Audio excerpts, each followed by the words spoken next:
اسرائیل نے لیبنان پر بمباری کے بعد مزید زمینی فوج بھی جنوبی لیبنان کی طرف روانہ کر دی ہے۔ اسرائیلی حملوں میں 2 روز کے دوران درجنوں لبنانی شہید ہو گئے ہیں۔ اسرائیل کے بیروت پر بم گرائے جانے کا سلسلہ جو جاری تھا، اس کے بعد اسرائیلی فوج نے جنوبی لیبنان کی طرف پیش قدمی شروع کر دی ہے۔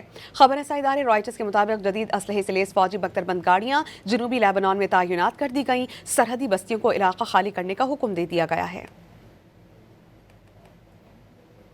اسرائیل نے لیبنان پر بمباری کے بعد مزید زمینی فوج بھی جنوبی لیبنان کی طرف روانہ کر دی ہے۔ اسرائیلی حملوں میں 2 روز کے دوران درجنوں لبنانی شہید ہو گئے ہیں۔ اسرائیل کے بیروت پر بم گرائے جانے کا سلسلہ جو جاری تھا، اس کے بعد اسرائیلی فوج نے جنوبی لیبنان کی طرف پیش قدمی شروع کر دی ہے۔